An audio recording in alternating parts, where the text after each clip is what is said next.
not just some of what he's been able to accomplish in the last few years, but a vision looking forward. Looking past impeachment, though questions remain over whether any senators will cross party lines in the final verdict. They're continuing speeches today on the Senate floor explaining how they plan to vote. Failure to convict will send a terrible signal that this president and any future president can commit crimes. Coming in later than anyone thought they could. Next, how it all went wrong. And check this out. We have Chief Meteorologist Chris Holt. He's live right now. The smartphone app that Democratic caucus chairs were using is made by a company called Shadow Inc. To record their votes, the caucus chairs had to download and install the apps on their phone, but some people weren't able to do that or waited until election day to download it. There are other reports that the app was confusing to use and people got no formal training, but that wasn't the underlying problem, according at least to the makers of the app. The company said a coding issue was the problem. They say the vote count was accurate, but the process to get the results from the app to election officials was what went wrong. Now, here in Georgia, the presidential primaries in March will be the first real test of something new for us as well, those new voting machines. But when compared to the Iowa voting app, it's like comparing apples and oranges. Next month, voters will use a touchscreen computer to vote, not too different than the old system. What is different is a printer will then put out a paper ballot that shows you your vote. You can check it to make sure it's right, then feed it into a scanner which records it and enters it into the system with all the other votes. The printed ballots are kept inside the voting machine. The whole process set up to provide voters with a printout that shows their vote so they can make sure it's correct before it's officially recorded.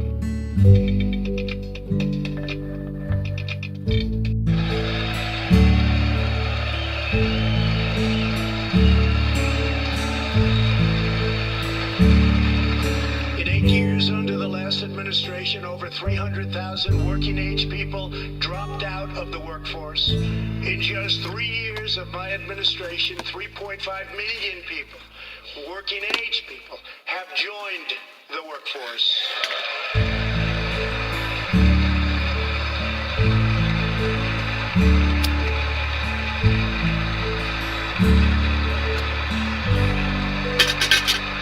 Since my election, the net worth of the bottom half of wage earners has increased by 47%, 3 times faster than the increase for the top 1%.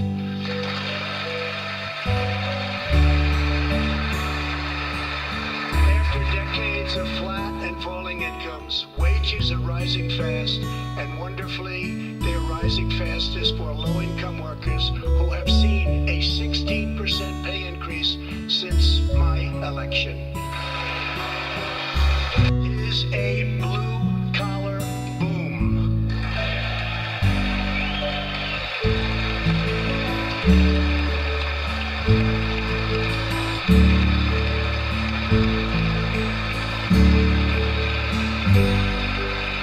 Real median household income is now at the highest level ever recorded.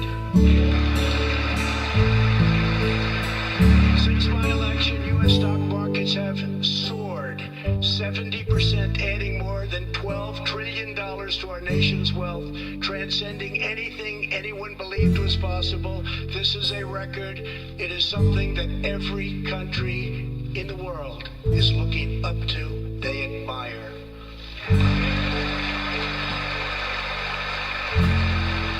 Consumer confidence has just reached amazing new highs.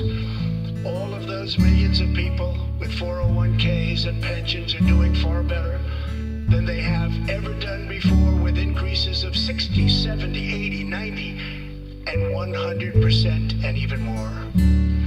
Jobs and investments are pouring into 9,000 previously neglected neighborhoods thanks to Opportunity Zones, a plan spearheaded by Senator Tim Scott as part of our great Republican tax bill.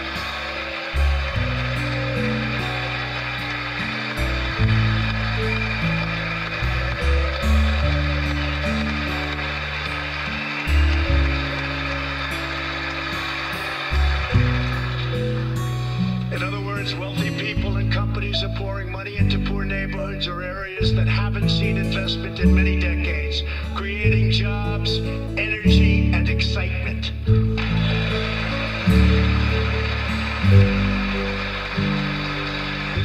first time that these deserving communities have seen anything like this. It's all working. Opportunity zones are helping Americans like Army veteran Tony Rankins from Cincinnati, Ohio. After struggling with drug addiction, Tony lost his job, his house, and his family. He was homeless. But then Tony found a construction company that invests in opportunity zones.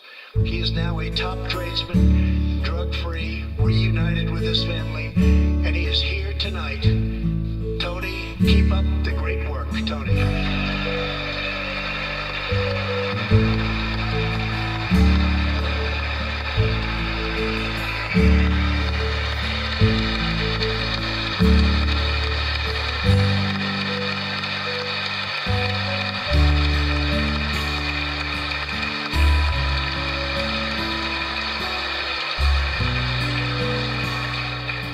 Thank you, Tony.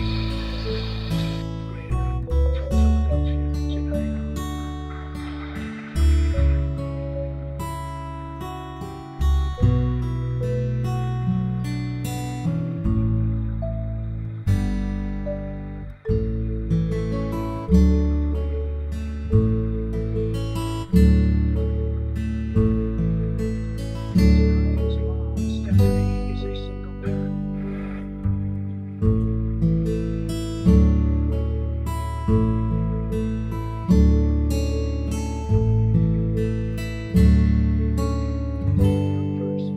Should have a safe and secure environment in which to learn and to grow.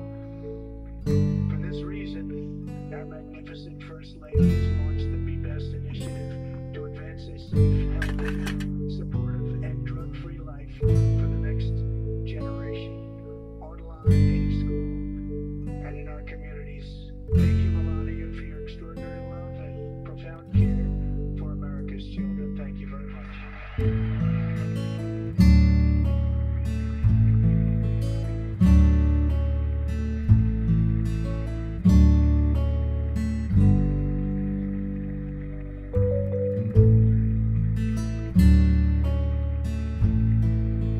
Transparency.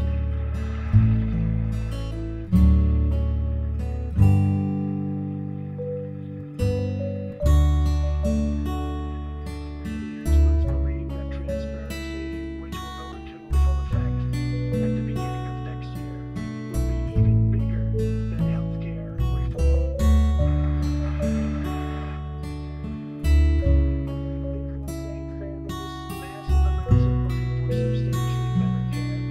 But as we work to improve Americans' healthcare, there are those who want to take away your healthcare, take away your doctor, and abolish private insurance entirely. 132 lawmakers in this room have endorsed legislation to oppose a socialist takeover of our healthcare system, wiping out the private health insurance plans of 180 million very happy Americans. To those watching at home tonight, I want you to know we will never let socialism destroy American healthcare.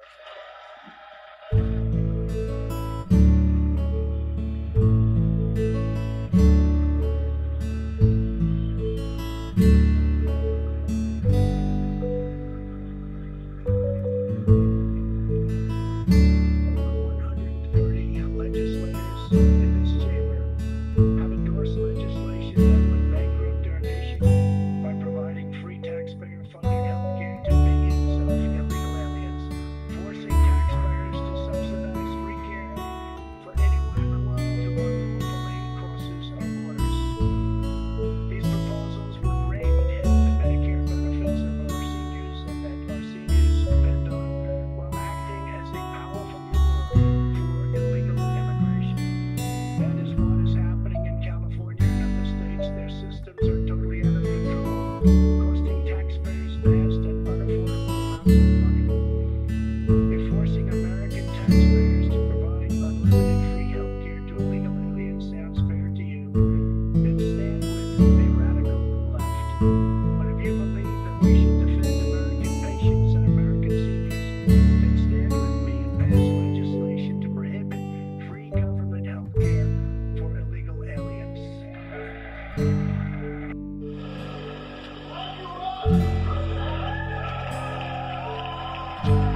10%. Mayor Pete hoping to build off that momentum and his promising returns in the Iowa caucuses. Now, so much will depend on what the famously independent thinking state of New Hampshire decides.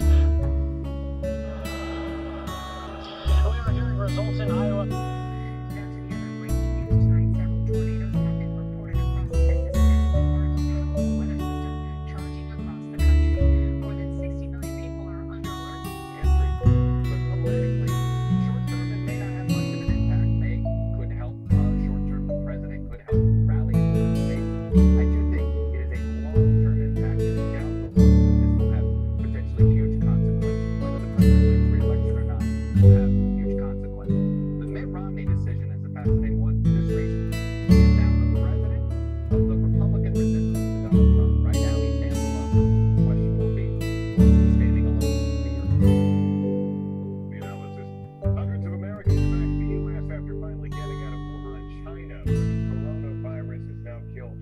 And infected tens of thousands.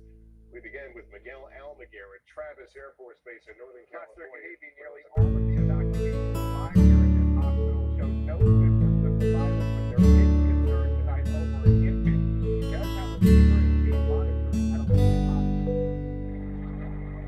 The chartered cargo planes arrived at two secure military bases in California, near Sacramento, outside San Diego. Hundreds of Americans leave Wuhan, China, now beginning their 14-day quarantine.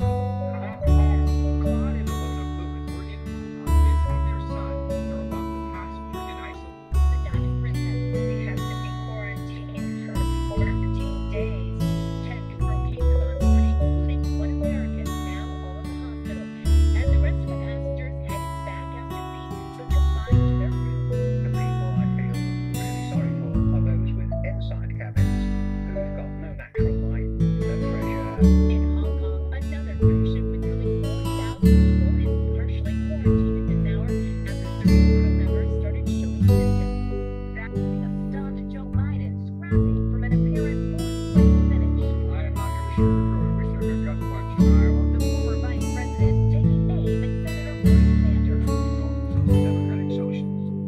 Well, we're already seeing what Donald Trump is going to do with it. Also attacking former South Bend Mayor Pete Buttigieg, who currently leads the pack in Iowa. I do believe it's a risk, to be just straight up with you, for this party to nominate someone who's never held a office higher than mayor of a town of 100,000 people in Indiana.